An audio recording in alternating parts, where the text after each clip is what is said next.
Hello, everybody, and welcome to the Big East Rewind. I'm Chuck Everson, your host from Villanova, and my co-host, as always, they call him the Doc, Dr. Sonny Sparrow. How are you? What's going on, I'm pal? I'm good, Chuck. I'm good, Chuck. We got another all-star. I'm into it, man. We've had some nice guests lately. We've had some Pretty good exciting. guests, yeah, and this guy A is a favorite guard. of ours. I'm just being straight with you, Sonny. He's one of my favorite guys from Villanova, and Well, it's a now guard. It's a now guard. You and better a like guy. him, Right? or you And ain't in seeing the fact. ball. In fact, I don't know if you know this, but he's my son CJ's favorite player. Him and his roommate Will Sheridan still to this day are CJ's favorite two Wildcats. So Yeah, there's you've that. talked about that. It's pretty interesting. And I would tell you this too. His mom also was extremely nice to my son for years and is awesome. And we're going to talk about her too in a minute because I got to find up what my buddy Sheila is up to. So We're gonna without get some any recipes. further ado, Yeah, Wait, son. we're gonna get some recipes. Oh, I don't know about that. I'm sure she's got them. There's no doubt about that. she But makes some good sauce. well, there you go. I'm in. She had I to. was waiting for it. Yeah. Listen. It's a spoiler alert with you, Sonny. I'm sorry, man, but I know there's some good food coming. So here we go. Yeah, as you guys can tell, we have with us today a 2003 New Jersey High School Player of the Year. He was also Parade All-American at that same time. Big East All-Rookie Team, 1,300 point scorer, dropped 423 dimes. Sonny, that's 23 dimes more than you dropped. You know that? That's right there. Uh, he played professionally in Italy, and he spent his basketball life basically at Villanova University, and did every job you can do, including selling popcorn at halftime. Guy's done everything there. And now he's the brand new assistant coach of the UConn Huskies with Dan Hurley on Dan Hurley's staff, the great Mike Nardi. Thanks for joining us, Mike. How are you, pal? No, I'm great, Chuck. Thanks for having me. And, you guys, Sonny, it's great to be here with you as well. Always enjoyed spending time with you and connecting. And what you guys do here on this show it's really fun. It keeps people in the loop and, of the history of the Big East. And obviously being a Villanovan, it's always cool to watch you do your thing. And you're the connector. I mean, I always look at you like that, especially for Villanova, keeping all the generations together. There's nobody that does it like you. And just from a former player standpoint, I just wanted to give you your props for that because it means a lot to all of us and, and the university. So thank you for Thanks, that. Mike. I appreciate that, man. Thank you very much. And it's been a lot of fun. We've talked about this ad nauseum here on the show. It's been a lot of fun getting to know some of the younger guys, getting to know guys from other teams, and just listening to everybody's stories and their journeys of where they came from, to get to where they are today. And then through their careers and stuff. It's been pretty cool. So before we get started, we brought your mom's name up. All right. I Yeah. have to ask you, how is mom doing? Because she's one of my favorites. I got to be honest with you, And Sonny, I don't know if you know this. So we talked about this on one of the other shows, but they have a program at Villanova. It's like the Villanova Moms, where Yeah. they welcome other players, like new players' mothers, to the program. And your mom was one of the ones that kind of got that thing rolling, right, Mike? Yeah, she was one of the original moms and a part of those early years of Coach Wright's career. And Arlisha Davidson, she created the group and the annual moms, just giving back to the moms for a day of the season, and bringing everybody in. And Tommy Grace's mom has been around for a long time, Kyle Lowry's mom, and it goes on and on. And so, that it's a tight knit group. As we know, our moms are number one, and they've raised us from, day one, and they're always going to be there for us. And it's a great day to give back and just give thanks to them for everything they've done for us. And she loves going back every year, and just seeing the again the new crop of moms come in and building connections and getting familiar with just the Villanova community. So she always loves going back to that, and Yeah. she always loved hanging out with you as well. So Yeah, see, I mean, listen, you know what's cool too is like Sonny, when they come in, they get like a welcoming package. You get your son's jersey, right, Mike? You yeah, get the jersey, you get all this stuff, and they're at all the games with the jerseys on and stuff. It's really cool. It's really and then they do fundraising things and they do some charitable stuff, and it's a really neat thing. And it was a great idea. Who you know, whether it was Arlisha or your mom, whoever came up with that was a great idea. So one of the When you many. think about you guys, you know, you're Villanova folks, you guys always talk about family and the definition of it, and you put that word front foremost in front. And so many people talk the talk but don't walk the walk. It is just it's just not even a inkling of a surprise to me that that happens, that you have that program at Villanova, because it just fits the culture. Oh It yeah, just fits. yeah. It's Pretty nice. cool. You know, you're starting to feel a little old when you know I've been out with Josh Hart's dad and Jalen yeah, yeah, yeah. and Phil Booth's dad, and then listen, I'd rather go hang with the players, but I'm not there anymore. I'm not there anymore, Sonny. Yeah, no, So you gotta. It's all like you said. It's all together. It doesn't matter when you played. So. All right. right, Mike. So let's jump into this thing. Linden, New Jersey, St. Patrick's High School, right? Yep, yep. So talk about the AAU programs at that time. Like I've had a lot of you guys on. Hmm. We've had Curtis and A Ray and Jason and Will and everybody talks about that. There was some real tough teams. Who did you play your AAU ball with? Yeah, so I grew up, playing in Linden and travel teams, and then when I was about 12 years old, a guy named Bryce Street, who was in the Linden PAL, he was connected to the Newark Rams, and he was a coach with them. And Brian Crawford was a director. And Bryce basically said, "Hey, look, think you should branch out a little bit. There's national exposure. We travel, we go different places." And at the time, I was kind of a three-sport guy. I was really, really good at baseball and enjoyed it, and then played some Pop Warner football, for fun. But basketball was my passion, and I just loved the game, and I worked at it every day. And then I had that opportunity to go and play with the Newark Rams, and it was just a different level. You're playing against people from all over the country.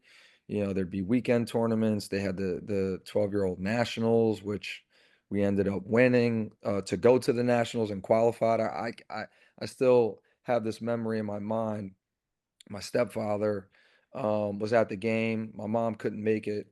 And so after the game, I come over and we're all excited. And I said to him, I said, "Look, we get to go to Utah." And he's like, "What? Utah? You're not going to Utah. What are you talking about?" And the top three teams that qualified for nationals, and we had a trip to go to Utah. So, we raised money for that, and it was just a great experience, and I still talk to some of those guys till this day. And then New Jersey basketball in general, back then it was big time. I mean, you had Tim Oh Thomas yeah. players, and Jimmy Salmons. You had the Road Runners, who Randy Foy played for, and Sandy Pione. And there were just a bunch of teams just within that area that were just pumping out players, high major pros, and still to this day, I remember playing for the Newark Rams, watching Troy Murphy play at that time, who was a big time player. Yeah. So it opened up the doors to just bigger and better basketball for me, and I really got a chance to see what type of work do I have ahead of me to become one of those guys. Who was your coach at St. Patrick's? Kevin Boyle. So Kevin Kevin Boyle. I Boyle was was the going to ask if he coach. was there. Yeah. Yeah, Kevin Boyle was the coach, and Was he it was early in his career, or was he there for a bit? no, so he started back in the early 90s. I think it was 92 or 93. Hmm. And then he started to just build the program. Shaheen Holloway was his big recruit. Mhm. And in '96, McDonald's All-American, and getting recruited by everybody. Then he had Al Harrington, who went straight to the NBA. That was his first guy. Sam Dallenbert. And then, my years, then we had Kyrie Irving, Michael Kidd Gilchrist. And then I think it was 2012 where he ended up taking the job at Montverde Academy. Right. So, we all know what that looks like now. He's got, I think Yeah. the Who was most your first round picks, and who was he's your just, biggest rival then? Was it Saint Anthony's and Bobby Hurley? it was, yeah, Was it the Jersey? Was it where Danny coached in Newark? St. Can't remember Benedict's. the name of that school off the top of my head, but that was another up and coming.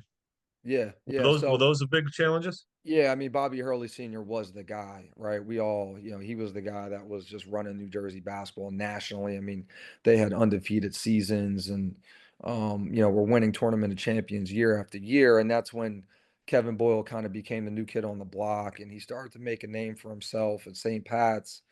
And then the parochial B, right, North Championship would end up always usually being St. Pat's versus St. Anthony's. And then Patterson Catholic got in there a little bit towards the kind of like I would say like mid 2000s, Hmm? somewhere a little bit earlier than that, early 2000s. So yeah, but that was always a rivalry.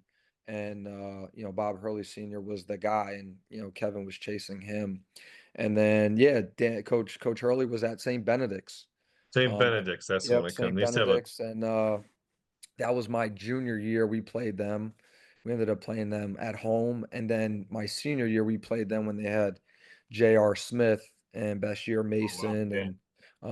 and yeah, so we ended up getting them twice, which we joke about, today and I going hope so. forward. I But hope you're yeah, but giving a little bit to Danny. I hope you're doing a yeah, little bit yeah, of that. no, but and Absolutely. and he was a great coach then. I mean, he got that program going, and they were Right? winning, and they were competitive. Snap of a finger, and and then he was at Rutgers. He recruited me a little bit as an assistant before that, and then he went to St. Benedict. So him and I kind of had a relationship early, in my career, and I think the respect level of his dad, and competing against them, and being from New Jersey, I think he kind of, where he respected Kevin and just the way we work and competed, and here I am today. Well, that's got to help the transition, right? That's a Jersey connection.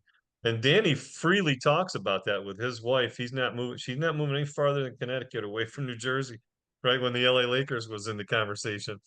Yeah, And my wife's from Jersey, and so I get it. yeah, yeah. I fully get it, you know. Yeah, no, and he's great. I mean, competing against him all these years, being at Villanova, when they came into the league, he was like, anytime we played them, they played hard, they were tough, well coached. And it just takes time. It takes time. Back then, you didn't have the portal, so you had guys that maybe he didn't recruit that were here, and then he started to get his own guys in the program, and now, we see where it's at. So he's a, Yeah. he's a great coach, and it's been really fun to be around him as a person. Yeah, I kind of want to ask you a little bit because your time, like Syracuse wins the national championship 2003. Yeah, They got some pretty good players. Connecticut is rolling, yeah, and Villanova's always solid in Villanova, but they're up and coming, especially with Jay, yes. and he's getting that thing running. What did the Big East look like when you first started? Whew, it was a gauntlet. I mean, back then, man, I gotta remember how many teams were in the league because I always forget. But I mean, you had Connecticut at the top, Syracuse. We weren't there yet. We had again, it was a rebuild when Jay came in the early 2000s, and um, Notre Dame was good. Georgetown was really good. West Virginia was in the league. Then Louisville came in and Cincinnati, and I mean, Was Miami in every there too? Yeah, yeah, Miami, Virginia Tech early on in my career was in the Big East. Um, I don't know if I said West Virginia, but West yeah, Virginia was in the league. I mean, it was just top to bottom Yeah. every single night. You're battling pros, guys who've been in the league for 2 or 3 years, and they're, just ridiculous amount of talent, and UConn was the standard. Right. They were, one of the best team, and Coach Wright used to reference them a lot, because he was a young guy, and Jim Calhoun was the guy in the league, that was just killing it each and every year, and that's who we looked up to. Honestly, we were trying to chase them and put ourselves in a position to compete for a Big East championship. So now, Mike, you're getting recruited. What's it like when Jay comes to the house? And back then they had the home visits and all that, right? I don't even know. Yeah, Do yeah, they even still do that? I'm not even sure if they do. yeah, yeah. They No, they do. did. They did. Yeah, yeah. So what's that like? He comes in, and what made him, what convinced you to go to Villanova? Yeah, I mean, I just think I was familiar with the guys that were here, first of all, or that were going here, right? With Randy Foye, New Jersey Player of the Year. We battled, and then Alan Ray and Curtis Sumter and Jason Frazier. Again, those guys were from New York. And our paths had always crossed in the AAU circuit. So I was familiar with the core of guys that he was bringing in.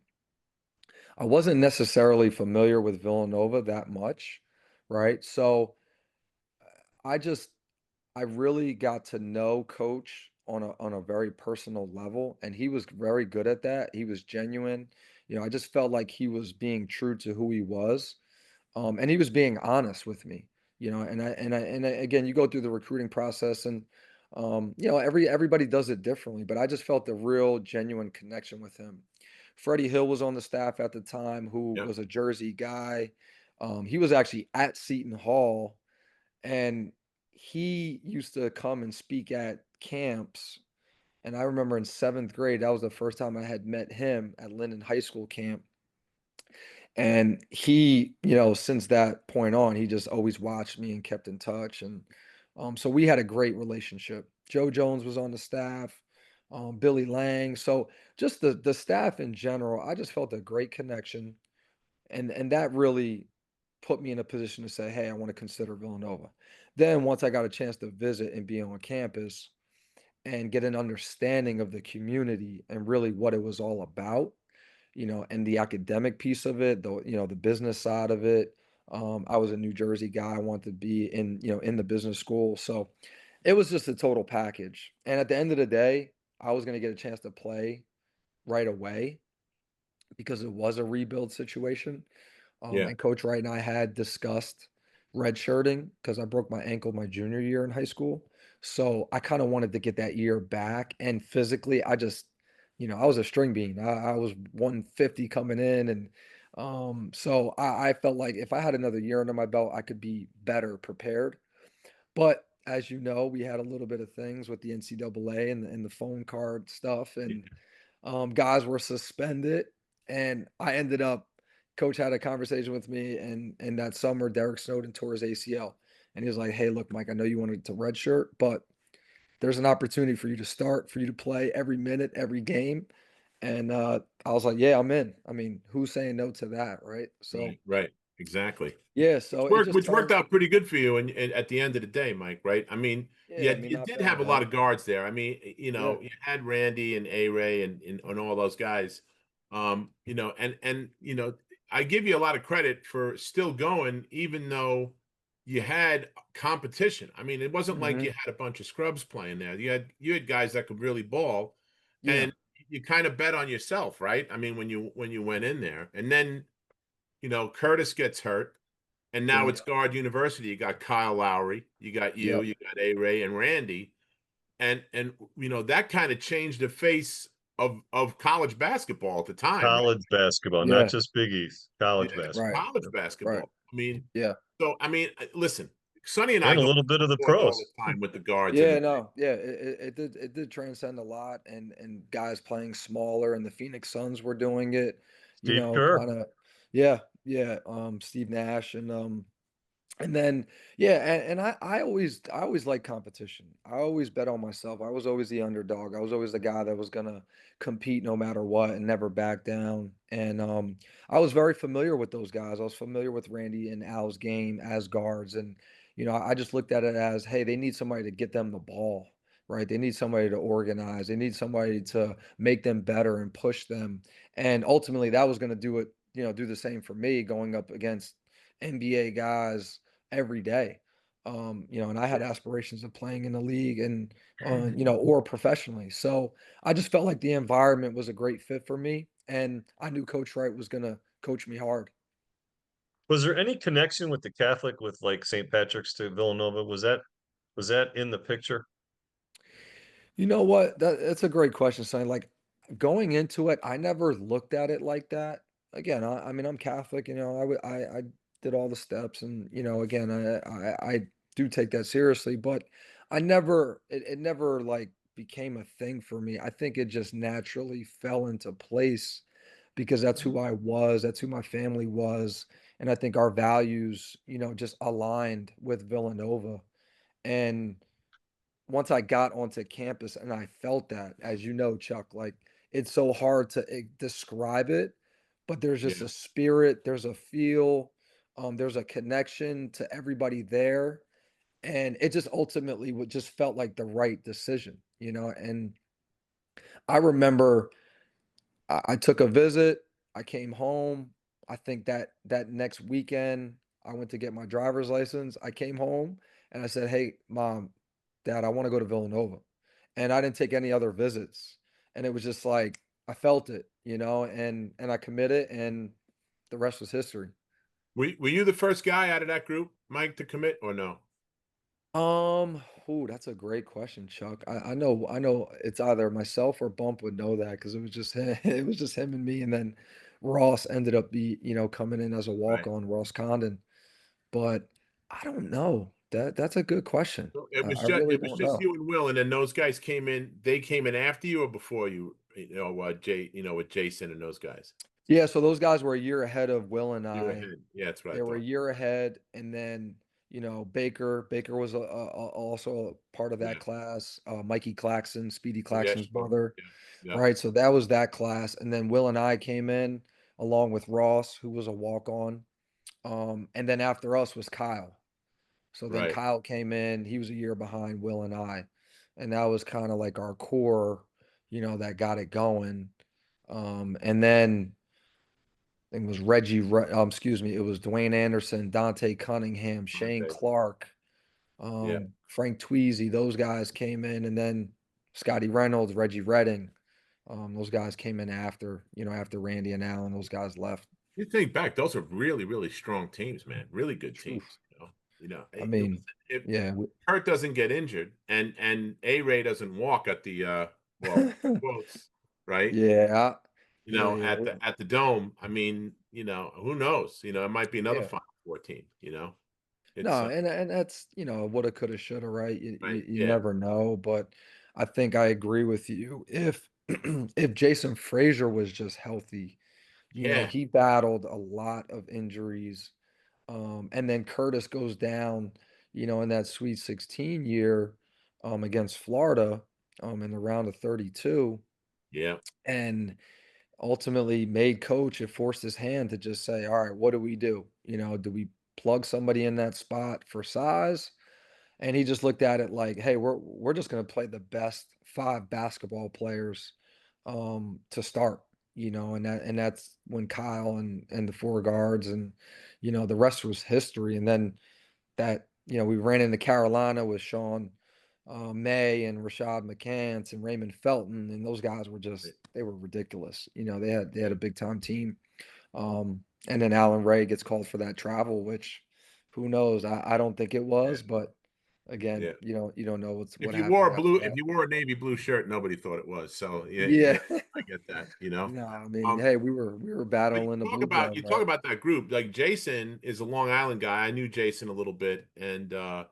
got to meet him right after he committed. I went down to go see him, and there's a line around the building. He's signing T-shirts before a game. I never seen a high school kid do that, and he was just destroying everybody. And the big thing was he's going to the league. He's going to the league. And Yep. then he had like I don't know 7 surgeries or something like that. I mean, it was disappointing. I couldn't imagine going through it, but his attitude stayed great the whole way through. All of the lessons that Jay taught you guys about next play Yep. attitude, next up, all these different things that you guys go through. He lived that, and that had to be inspirational for some of you guys because that you guys were all in that stage where you're trying to figure it out still, and now here you are, and look what happened. It created a whole thing for Jay's career. Honestly, with the way he just played the five best players, put them on the floor. Doesn't Yep. matter. Size doesn't matter. Height doesn't matter. It doesn't. And everybody's scratching their head, going, "What are they doing?" And the answer Yeah. is they're winning. That's what they're doing. Yeah. Yeah. Yeah. Yeah, No, it's and I mean, shout out to Jason Frazier because back then him and Amari Stoudemire were the guys in that class. oh yeah, And it was 1 and 2, really. I mean, those guys would go neck and neck, and like you said, Jay could have went to the league. He was right there with Amari Stoudemire, and he ended up coming to Villanova. And I remember being at Eastern Invitational with him and playing on his team, and just being like, this dude is a complete beast. His rebounds, his dunks, his outlets, and his feel and his athleticism and the way he would sprint. And it was just so unfortunate to see him deal with all those injuries, because he could have been, something really special. And he was an inspiration to us. And we dedicated a lot of those wins and games to him. yeah. So you That's you talked about the communication factor that Coach Wright had with yourself, right? That connection. Yeah. I want to ask you, just what are some of the lessons and the things and traits that Coach Wright coaching you that you now incorporate into how you deal with the next generation? Yeah, I mean, I think one, we talked about, just him as a person, right? And just being a genuinely good guy, but also building a relationship, right? In order to coach people, in order to make people better, they have to feel like you're invested and you want to make them better, but you also want to be there for them, right, when things aren't going great. And I think you have to find a balance in that. And that was one thing that I always felt like he did really well. He knew how to push you really hard, but to also love you up, at certain times where you knew he cared about you. And that went a long way for him. And I think everybody that he coached, right? I think everybody believed in that and they felt that. yeah, And then his attention to detail is just second to none. And the way he would conduct practice, the way he would be on you about every little thing, he never let anything slide, right? And he would catch no matter what it was. If you were on the wrong pivot foot, if you didn't step to make a pass, if you didn't call somebody's name out, he was on you, right? And it just wasn't you, it was everybody. So I think as a coach, I really took that, um in and for just who I am as a coach and just being on every little thing. And then I think his energy level and his passion, to bring it every single day.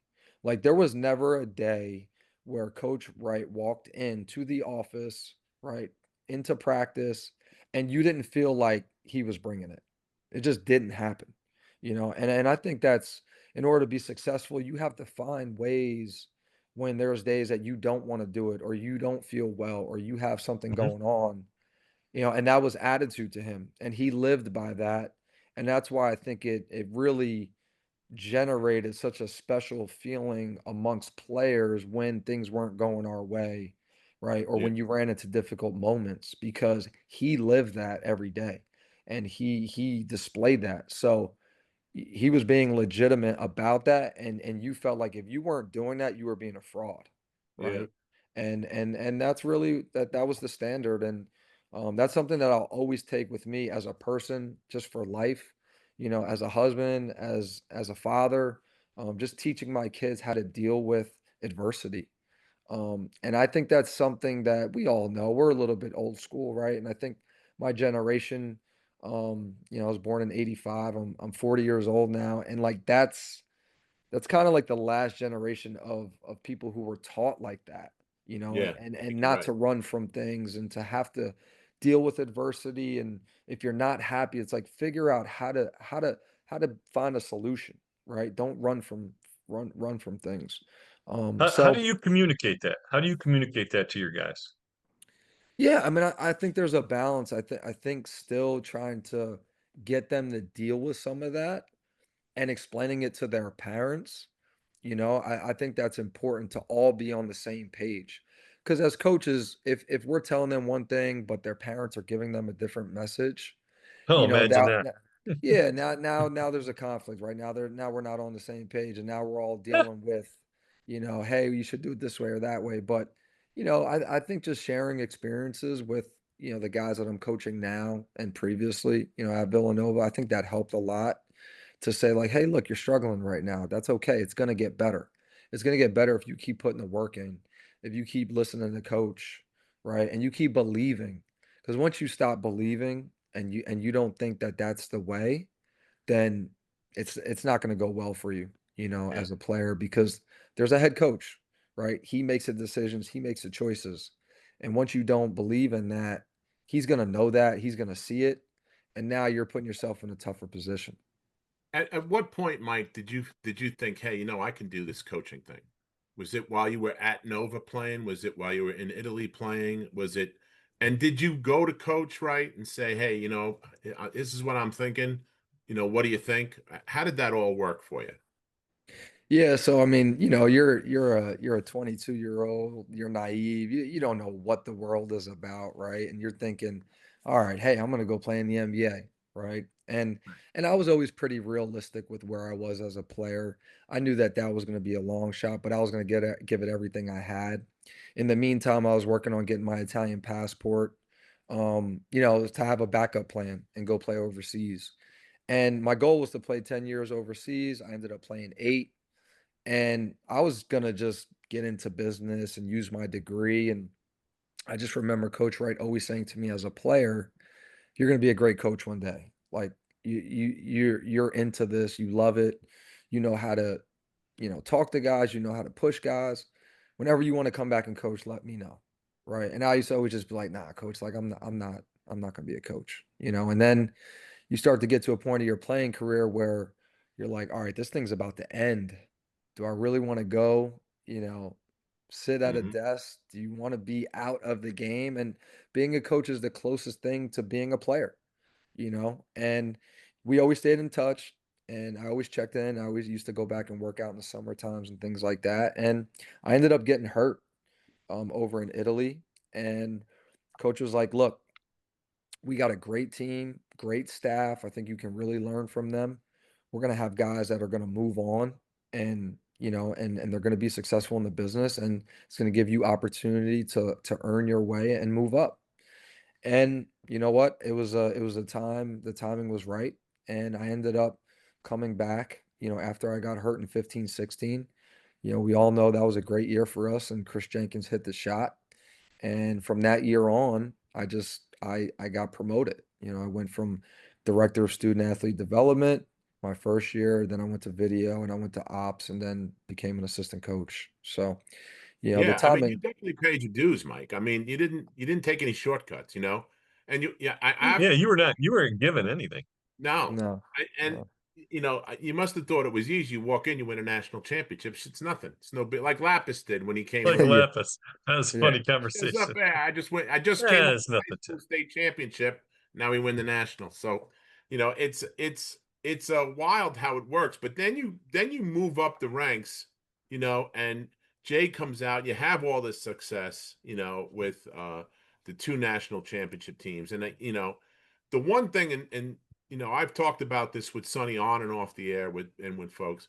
I love the fact that we would go to practice and I say we, anybody that put the uniform on was allowed to go to practice, yep, yep, we'd go there, and I'd go with a couple of guys sometimes, and I just to watch the dynamics of not only Jay at work but the team at work. So you can tell this guy's got to work on that. That guy is really good at this. I can see him getting plugged in here for that, that kind of stuff. yep, yep, And it was neat, and you got to know all those guys, which was really really cool, because now, while everything's going on, they know who we are, and vice versa. It works out really great, and that's one of the best things, from going around. It was tough not being able to do that through COVID. Like I guess from 15, like for your first year back, Yep. right till COVID, Mark Plansky and I probably went to 4 practices a season at least, you know? Oh yeah.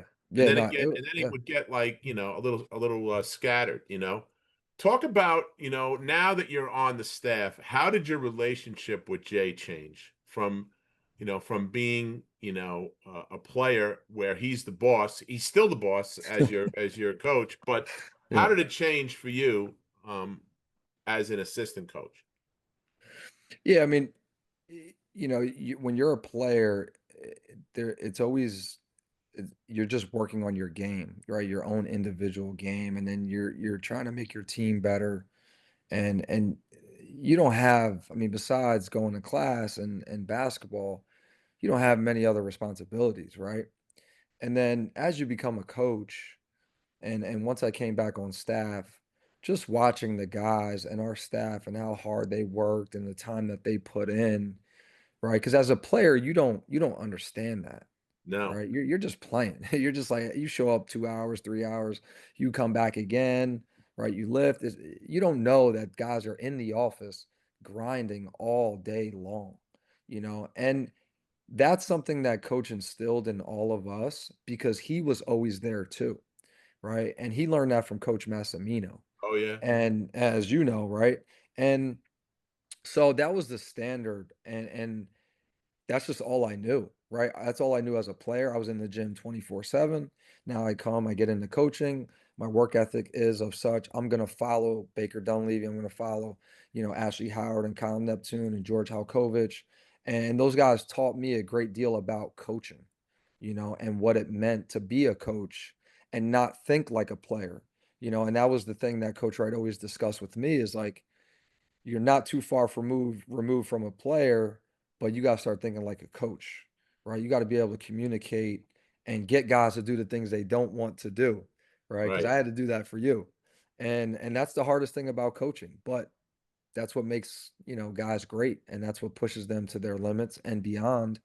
And he always just continuously reminded me of that, um, as a coach.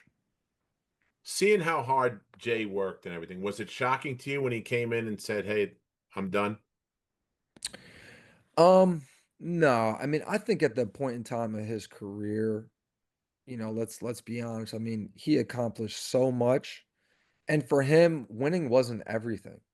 Right. Even though he had done it at the highest level, turning players into men, and better people and better students, obviously better players as well, because that was always the goal, and guys wanting to get to the NBA. But just doing that in general for him was successful enough. And I Right. think he saw where the game was going and how things were changing. And he just felt like this is my time, and Yeah. we had just went to a Final Four, and he wanted to go out on a great note, and he wanted to look out for all of us, I think, as well in the same breath, because he always had that mindset of just thinking about everyone else, and family. Yeah. Well, It's great interesting. leaders produce great leaders around them. I've always Mhm. felt, and Yeah. in terms of his basketball players becoming men, and like don't make this your greatest accomplishment, those kind of things. And it doesn't surprise me. It's the same in the coaching circles. You know, Yeah, and yep. And God, just I'm one sorry, quick Mike. thing Go on ahead, that. Mike. Go No, ahead. it's all right. He treated all of us like that. He wanted all of us to become great coaches. Hmm. And I think he looked at it like you're gonna look after the guy, right, that's below you, and you're gonna teach him how to do video, right, and how to be the operations guy, and then how to be an assistant coach, and that was like your job. You were the big brother, and you had to pass that down, and that's what all those guys did for me. And then you got to make it better, right? How do you make that position better? How do you make that individual better? And that's really how we thought, and then when you're ready, you'll know how to deal with all those positions and all those type of people. So when you get your own program, you're ready to just hit the ground running. You know what to expect and you know what you want that to look like. So I got to ask you, just a side note. With Luke Murray's dad, you got a good Bill Murray impression. What's your favorite movie? Give me. I mean, Give me some. Groundhog Day was the one for me. No Um, Caddyshack, no stripes, nothing. I mean, I'll take Groundhog's Day. yeah, So that just it's interesting to me, Mike. Jay leaves, Kyle's coming in. If you yeah. asked any of the alumni who would they want, two names would have come up: your name and Kyle's name. Okay, Mhm. so Kyle gets the spot. All right, is that a near impossible task? It was like a perfect storm, because you got a Hall of Fame guy who's at the top of his game. You got NIL is just coming into prominence. The portal, same thing. You know, NIL's a tornado. Yeah. you were you Hmm. were Yeah, you were yeah. able to keep everybody, which was amazing. I mean, Cam stayed, all these guys came, all the recruits that we had and everything, everybody stayed. I mean, Yep. it was a daunting task for anybody. Do you think he just didn't have it because of the circumstances? Under different circumstances, do you think that result of Kyle being there might have been different? Yeah, I think you hit it on the head, Chuck, to be honest. Like there was so much going on in college basketball at that time, apart from Jay, leaving. And let's be honest, I mean, Villanova was Villanova because of Coach Massimino and Jay Wright, and the guys that came before them. And it was always looked at it, you know, from who Jay was and what he did for the university Yeah, and just how he interacted and how he made everybody feel a part of it. And you know what that's like. It's hard to follow a guy like that yeah, who really built it from the ground up, and got it back to where it was prior. So I think no matter who would have came in or who got the job, that right. was going to be a serious challenge, Yeah, and myself included. I mean, no matter what, you're dealing with that dynamic of the portal and NIL and and having so few years under his belt to start. I mean, he had one right. year, as a Yep. head as the head guy. Yeah. Yeah. And there's I mean there's great coaches now that in 1 year are dealing with the portal and NIL and Yeah. have losing seasons. Oh I yeah. mean, there's great coaches, right? So it's not I don't think it's a lack of skill or No, I didn't think so either. intelligence. I just think there was a lot going on. I think he, like you said, he only had 1 year of experience, but he knew what Villanova basketball was about. Yeah, And that yeah, was that was the thing that meant a lot to the university. And he kept us on, he kept us in place, which again I think was something that he didn't have to do. As we all right. know in this world, when you get a head coaching job, you bring in your guys, right? And we were pretty much his guys, right? We all came up together and we all knew each other and worked well together. Um, but then again, with the portal, I mean, we kept everybody, we retained all our players, including the recruits. And Yeah, hey, we did it the Villanova way because we thought that's what it should have looked like. But who knows? You know, we had a younger team. Do you go get one older guy, right? With everyone else that you had. Excuse me. And then to start that year, Cam gets hurt yeah, and you're right. counting on this guy, right? And now he's hurt, hurts his hand. First 7 games, he misses them. We go 2-5 without him. So there's a lot. And again, there's a journey of a season. You can't change that, but Right. we dealt with a lot, and Kyle did as well. So So one what last one last go Nova ahead. question for you before we get into the UConn stuff, okay? Yeah, I was just gonna So, ask that so, question about UConn. Go ahead. so now, last Nova question, and I will we'll go all to the here and now, okay? So now, Kyle, they part ways with Kyle, right? They come to you. We're playing in this this crown tournament, right? You're the guy. So how did you go into that? What was your mindset going into that? And after that first W, man, I thought the greatest thing in the world was how everybody embraced you and the water was flying and all that. I thought that was pretty cool that the guys treated you that way. So talk about what that was like, that whole experience of being the head guy for a little bit. Yeah, I mean, as we all know, like Kyle meant a lot to all of us, right? And that was a tough situation for me because like I said, I came back in 15, 16. Kyle was on staff. I worked, a long time with him. I watched him grow, watched him become a head coach, and for him to be in that position and get let go, that was hard for me because I looked Yeah. at Kyle like a brother, It was hard for a but lot of us, Mike. I mean, he was a well-liked guy. It wasn't like, he really Right. was, you yeah, know? yeah.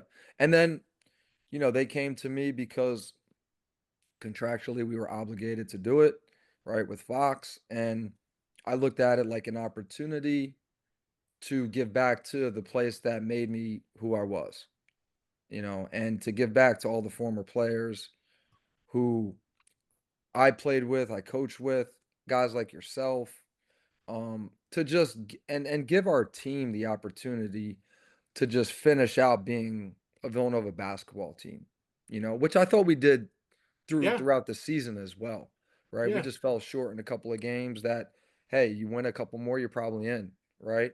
But that was my goal. And in that short period of time with the staff, with Ash and Dwayne and Jamie, and Rob DePerja, like those guys had my back. They fully supported it.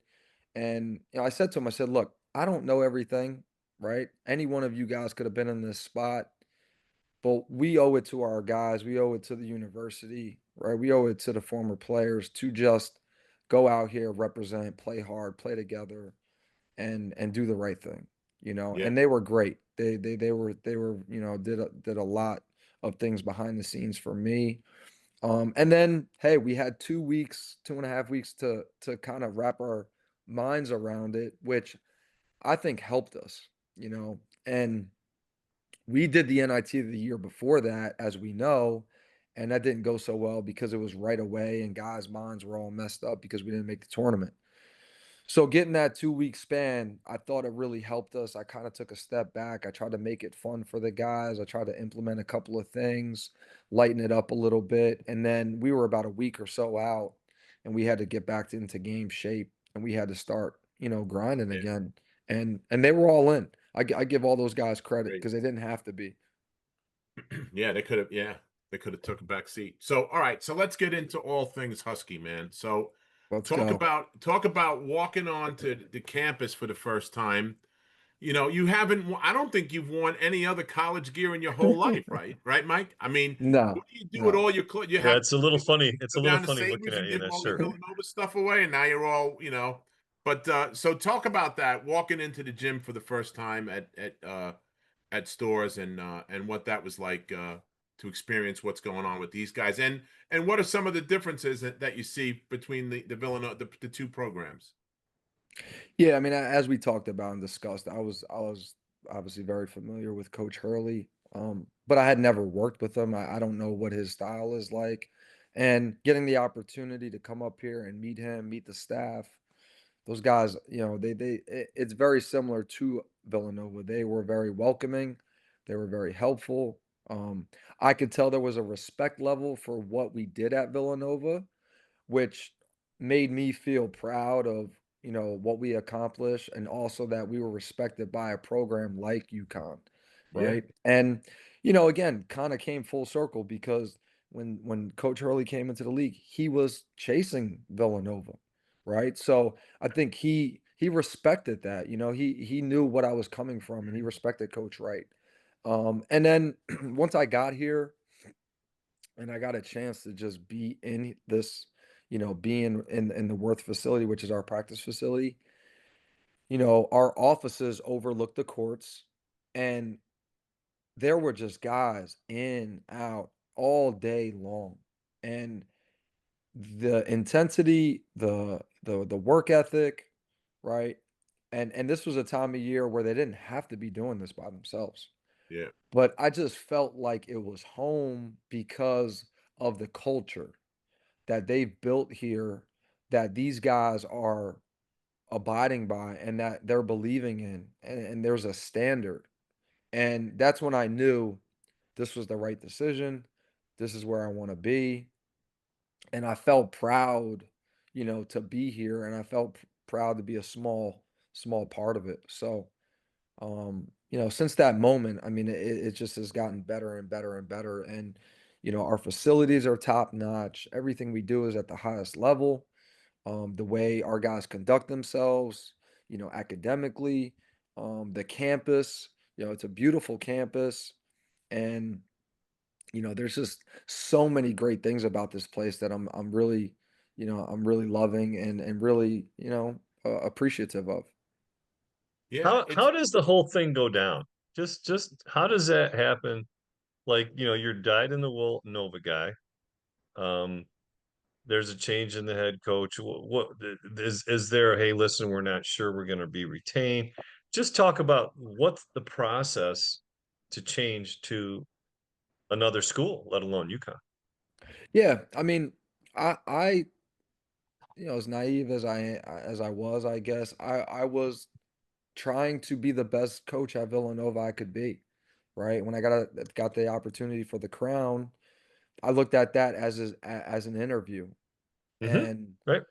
that was my time to show people that I am ready to be a head coach, right, at the highest level or wherever that may be, and that's the goal, right? And I think when Coach Wright retired, and then when Kyle came on, it gave me a chance to really expand my my coaching abilities, and Kyle and I worked great together. He gave me a lot of responsibilities. So, I do feel like my time and I am ready, right? But that didn't happen, right? I didn't get any of those opportunities. And so now what do you do next? And I have an agent, and we were just talking about certain things, and guys, moving on, and then I got in touch with Coach Hurley, and he said, "Hey, look, I don't know what you got going on right now, but we'd like to bring you up. We'd like to talk, and kind of just see what you're about, And I was floored. I was excited, um, because there's an emptiness when you don't have something, right? Hmm. And I was sitting at home, and I'm trying to make calls and trying to figure out what's next, and that's the coaching world, right? no, And yeah. I was really lucky for a long time because it usually doesn't work like that. I was at a place for 10 years, even though I went through a coaching transition, but that was still within the family. So, it was a rough time. It really was. And, my family and my wife, they did a great job just keeping me going and, trying to figure out the next thing. And I got the call, and I was like, I'll do whatever you want. Like, you want me to drive up right now? I'll be there tonight. So I ended up coming up and got a chance to meet everybody. And then we talked about just what the expectations are, what it looks like, and the process of really filling that, that third spot for them because, Kamani Young has been here for a long time. He's helped, Dan build this, and Luke Murray as well, who's a great basketball mind and unbelievable coach, very well respected, in our industry. So just a chance to learn from those guys and be a part of this, has really, given me just something to be extremely proud of, to be honest. And So, so did you I'm learning. so did I you think apply and look at some head coaching jobs? So I didn't actually get any interviews to be a head coach. Okay. That just didn't happen. And then this came on pretty quick. And when you're in that spot, like, Yeah. am I gonna tell Coach Hurley, "Hey, I'll get back to you," you know? yeah, right. And, and he's gonna be like, "Okay, sure, we'll wait on you." No, it's like, are you in or are you out, right? Because we Well, yeah, gotta so like, yeah, you're an all-in guy. You were taught all in from yeah, high school to college. There is no other way, and you're joining another program that's all in. It exactly, seems to be a very natural bridge. Plus, I exactly. think you're going to get well-rounded out of this, Mike. You're taking things from Jay, from your high school coach, from Kyle, from now Danny, Yep, from Luke, and Tom Moore has been on the show. He's really good too. yep, yep, I yep. think you got a lot. You got a lot to pick from to kind of forge your style eventually. You know what I'm saying? It's inevitable. It's going to happen. It's just a matter of when. I think, to be honest with It's you. the right spot. Yeah. Yeah, Yeah. yeah. No, and I was gonna get to Tom Moore because Tom actually recruited me when I was in high school. Oh, wow. right? And so What a great guy. we've always had a great relationship, and I mean, he's been one of the most successful assistant coaches ever, right? He's won 4 national championships, and he was here with Coach Calhoun, and now here Yeah. with Coach Hurley, and and now he's our general manager, right? So another guy that's been in this business, very well respected. I mean, you talk about being a part of a staff that I'm going to like you said, I'm going to learn a lot from, and I'm going to be able to take a lot of these things. And then whenever that opportunity comes to be a head coach, it happens. It's got to be the right fit. It's got Yeah. to be the right time. So I know that it's starting to trickle out. Some of the preseason stuff that's coming up. You guys are going to have some tough schedule, man. Be Yeah. prior to Yeah. Big East Yeah, I battle. just saw that today, as a matter of fact. Holy smokes! Who were some of the teams that? I mean, yeah, Texas, Kansas, Got BYU. um, BYU. I mean, the list goes on and on. I mean, and that's who Coach Hurley is. Like, he just wants to compete, right? He wants to put this team, throw them in the fire. We got a lot of guys that are returning. We did pick up some guys in the portal that are going to be major pieces. Great incoming freshman class. So our schedule, I mean, we're playing some ridiculous teams early on that is only going to make us better. And then, as you guys know, the league is just it's I mean, it's insane, Oh, yeah. right? I mean, you throw Florida in there, you throw Arizona in there, Illinois. I mean, like I said, Yeah. he's And, not shying away from anybody, and he knows you it's got going to make us Caravan better. coming back too, right? The big guy's coming Yeah, back. yep. Alex Caravan is back. Terrace Reed is back. Solomon Ball is back. He can play. Right. I like his game, man. Yeah, I mean, No, he had a These mi guys. those are I some tell you what, studs. Mike. We got the opportunity to go to Big East Media Day twice, Sonny and I, Yep. and we got to talk with these guys. What great kids! They're Great Eh, all kids. really, really eh, good guys. yeah, and that's what I was gonna get to, when we talked about the similarities and things. I mean, I'm floored by how well respected they are with just being the people that they are, right? On campus, each guy, even the guys that transferred, that went into the portal, each guy came into the office, thanked coach, said good luck to me. That they're still in the gym working out, right? Like, all those things, they matter, right? And it says a lot. I've only been here for about, at this point in time, it was like a month, or a couple weeks, and I'm seeing just the relationships, and I'm saying to myself, like, that's what Villanova was like, right? Yeah, This is the right spot for me. I know this is what I believe in. This is who I am. And it was just great to see that, that it actually is what I thought it was. yeah. I mean, it just comes out of them when we spoke to them. It wasn't, we talked with Donovan Klingon. We've talked to Yeah. we talked to all of them at media day, and every single guy to a man couldn't have been nicer. Yeah. Yeah. Total No, class group Very of well guys. Yeah. spoken kids, very intelligent kids. I mean, it was a pleasure talking with those guys. yeah. Um, Yep. so what are you thinking? What are you looking at? It's very early, obviously. I'm not going to ask you for any predictions or anything Yep. crazy. But Yeah, Yep. yes. so Yeah, yes. Sunny will, Sunny first will. thoughts? What's your first thoughts about coming in? What are you thinking for the season? I mean, we just having discussed what last year was like for them.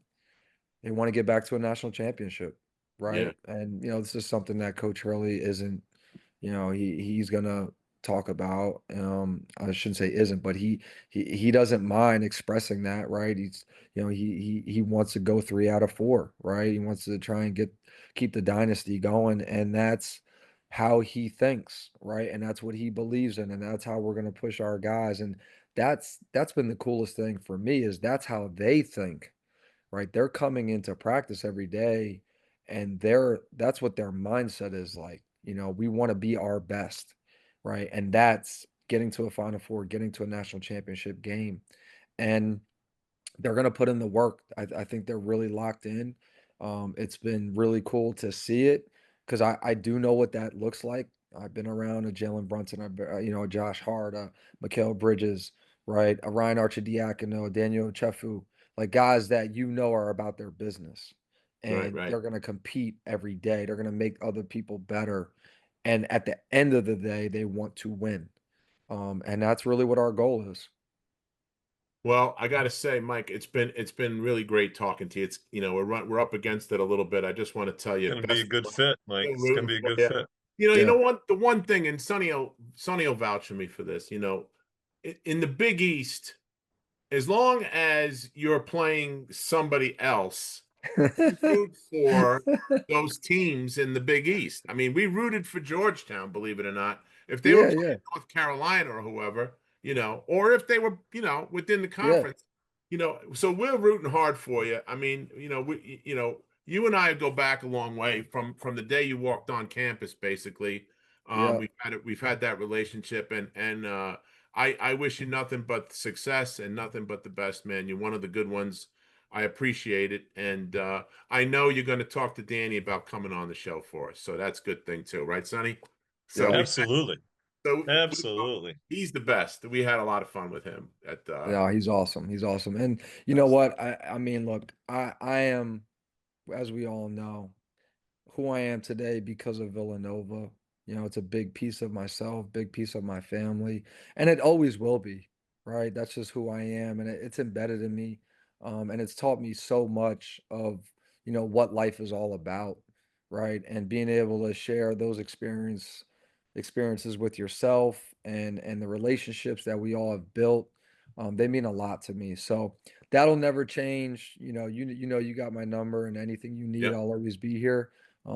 But hey, I need the love. I need you rooting for UConn whenever you Oh yeah. can. And Listen, from the cats to the I love dogs, that. man. It's. Yep, I got to yep. tell you, it's a little different seeing you in that shirt, but I know. it'll grow on us. I know it'll grow. There it is. There's the husky. It'll grow There we on us. go. We're looking No, forward to it, Mike. All the It best, took man. me a minute. I gotta be honest with you. I was like, Yeah, you know what? took me a second. It's gonna be fun. I mean, what do you probably it's too early to even ask you this question, but I'm gonna ask you anyway. Of First yeah. course, time sure. walking back into the Finn with a different jersey on, what's that gonna feel like, you think? I mean, as we all know, as a competitor, it's just it's about business, right? Yeah. And I think getting to campus and then being on the other side, yeah, it's going to be like, oh, wow, okay, this is what the other locker room looks like. Yeah, right. Right. But Yeah. when we get prepared and when that ball goes up, it's all about winning and, being the best team we can be that night and, trying to come out with the W. So that's what this Yeah, business it's is gonna be about. And fun. I'm all about it. Well, I'm definitely going to that one, Mike. So there's no doubt about it. And we'll probably make the road trip up to UConn to watch you guys up there too. So You got it. You got it. thanks again from joining us. We Thanks, appreciate you, Mike. man. Appreciate you, and Appreciate it. all the best. And give my best to your wife and your mom too. It's those two lovely ladies, two great ladies. Hey, listen, you got two championship females in your life, and you're part of two of the most storied championship programs in the entire conference. Who's luckier than you, Mike? Nobody, There you nobody, go. nobody. But you guys keep doing a great job. I love the show and really appreciate you guys bringing me on. Thanks, pal. Thanks, man. Appreciate it. All You've right. been watching and listening to the Big East Rewind with Chuck Everson and Sonny Spera. The Big East Rewind was produced and directed by Nick Chico Chorus and Daryl Gurney.